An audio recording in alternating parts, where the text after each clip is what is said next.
Relembrar as 7 quedas através de fotos e vídeos é despertar a saudade de um tempo que não volta mais. Apesar da grande alegria que as pessoas sentiam quando olhavam para este presente de Deus, outras guardam na memória o trágico episódio da queda de uma das pontes, em 1982. Falar de Guaíra e não falar de João Lima Moraes, ou simplesmente João Mandi, é como pular uma parte dessa história. E é por isso que viemos aqui, em sua residência, para saber como vive, após 24 anos, o herói das 7 quedas.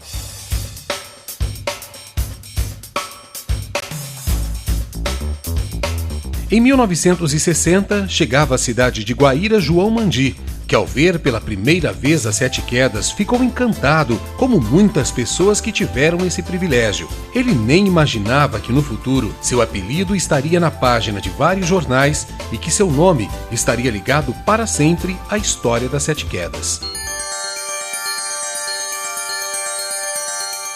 O apelido de João Mandi foi porque meu pai, ele tinha um bigode, né, um bigode comprido, e o mandi é um peixe que tem um bigode grande, né? Então quando ele pescava, ele falava, ó, você parece um mandi e tal, não sei o que, né? Aí ele passou o Mandi Loiro, o nome dele, né? Porque ele era um italianão loiro, né? E depois os filhos começaram a chamar Mandi, família Mandi, João Mandi, José Mandi, Júlio Mandi, tudo Mandi, então virou uma mandizada, né? A família Mandi. É, uma família Mandi, é. Como é que era a movimentação de Guaíra antes e a partir do momento que a mídia começou a divulgar que as 7 quedas iria desaparecer para dar espaço para a formação do Lago de Itaipu? Guaíra sempre teve bastante gente, sabe? Porque a gente em 65 até 70 e poucos, a gente tinha 3 linhas aéreas aqui em Guaíra, o aeroporto funcionava com bastante frequência, né? E o pessoal vinha turista do mundo inteiro, já era um fluxo bastante grande de gente, né? Apesar da infraestrutura ser pouca, mas assim girava em torno assim de tipo 60 mil habitantes por aqui, né? Que entre os habitantes e o pessoal que convivia assim como turista, né? Nos hotéis e tal. Então sempre vinha muitos ônibus de fora e tal, né? Só que quando anunciaram que ia acabar, virou uma loucura. Aí vinha muita gente, praticamente triplicou o número de gente que queria conhecer a 7 quedas, né? E lá no começo do ano de 82, que começaram a anunciar que ia acabar no final do ano, aí começaram a chegar muita gente e a cidade ficou superlotada de gente, né?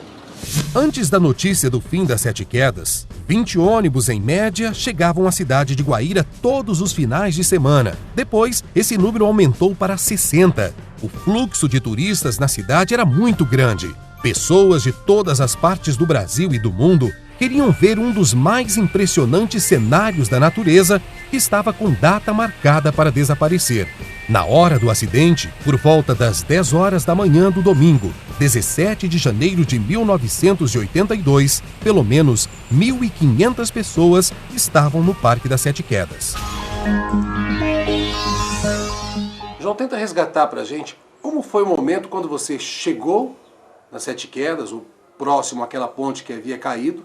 Você viu aquelas pessoas lá pedindo, clamando por socorro, e o que te motivou a enfrentar as terríveis águas das 7 Quedas para poder tentar salvar essas pessoas? Quando eu estava saindo do serviço, né, eu estava de short, já que eu ia jogar futebol aqui na cidade, e um rapaz amigo meu falou, ó, João, caiu a ponte lá e tal, e tem um monte de gente do outro lado do rio, pendurado na ponte pedindo socorro, de vez em quando cai um e tal, né? Eu cheguei lá, estava lotado de gente, assim, os caras, os homens tentavam subir pelo cabo, pisavam na cabeça das mulheres, crianças derrubavam para baixo.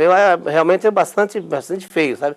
E eu cheguei lá e vi uma mulher segurando num cabo de aço assim, e com a criança no braço, né? E com a mão segurando a criança, né? E daí quando a criança escapou da mão dela e ela se jogou atrás, sabe? 6 das 8 pontes que davam acesso às quedas eram de madeira e sustentada por cabos de aço.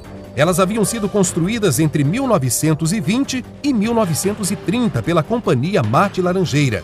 A que partiu ao meio, chamada Presidente Roosevelt, tinha 37 metros de comprimento, 25 de altura, e nenhuma placa indicando o limite de peso ou número máximo de pessoas. No momento em que os cabos de aço se romperam, em torno de 60 pessoas estavam em cima da ponte pêncil. 24 anos depois, ainda não existe um responsável oficial pela tragédia. 32 turistas perderam a vida. Mais de 900 pessoas ficaram ilhadas por cerca de 10 horas à espera de socorro. Felizmente para 6 pessoas, a ajuda chegou na hora certa. Aquilo eu senti bastante emoção, fiquei triste de ver aquilo, né? E eu já tinha, quando era mais assim, por brincadeira alguma vez, eu pulei, já tinha atravessado ali de baixo já. Não foi assim uma coisa inédita, eu já tinha feito aquilo já, sabe, simples, até por brincadeira, para chamar a atenção de turista quando eu ia para brincar lá nas Sete Quedas, né? E daí eu achei que podia socorrer alguém lá, então eu falei, vou atravessar do outro lado e vou ficar esperando, se alguém cair perto de mim eu pego, né? Daí foi o que aconteceu, eu pulei, atravessei e fiquei num remanso assim, daí caía uma pessoa, pegava, caía outra, pegava, né? Às vezes caía 3, 4, eu pegava um só porque não dava para pegar 2, porque a água era muito forte, né? Então, mas consegui tirar 6 pessoas ainda vivas. Primeiro foram salvos 3 adolescentes, depois um professor de educação física e, por fim, 2 mulheres. A queda da ponte sobre o Salto 18 marcava o fim das 7 quedas e o nascimento de um herói. João, tem um convite para fazer para você. Gostaria de te convidar para irmos juntos até a antiga 7 Quedas e lá, uma pergunta que eu tenho certeza vai mexer com você e vai mexer com todas as pessoas que conheceram e que têm a lembrança das 7 Quedas. Você topa? Opa, vamos lá. Então vamos lá.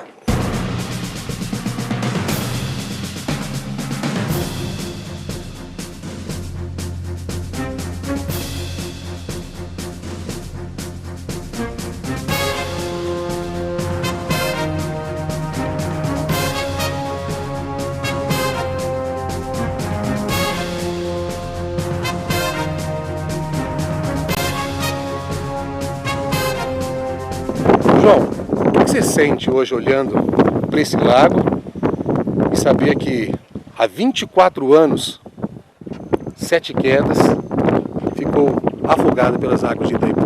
Olhe e tente passar para a gente essa lembrança. Pois é, Adriano, a gente sente tristeza, saudade e tristeza, né? Porque realmente aqui era uma das 7 maravilhas do mundo, né? Eu tenho certeza que você não conheceu assim muito, não deve lembrar muito bem, mas para quem já tem uma certa idade como eu, que foi criado aqui, né? Passei minha infância e adolescência tudo aqui, a gente tem muita saudade e nem acredita que aconteceu tudo isso, virou todo esse mar de água aqui que é hoje, né?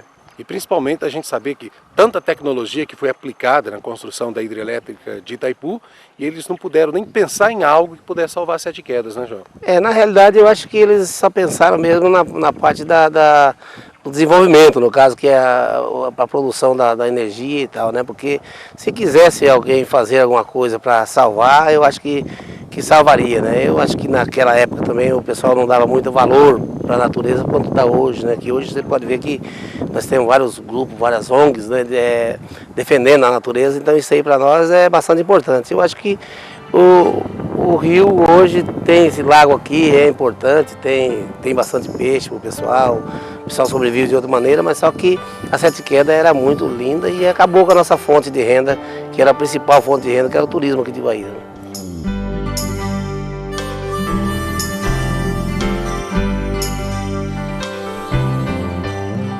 Eu vi cachoeiras caindo e a água subindo debaixo do chão. Eu vi um arco-íris tão lindo, chegando pertinho ao encontro da mão. Eu vi essas matas crescendo, natureza vivendo o eterno verão. Eu via o turista chegando, todo o povo sorrindo.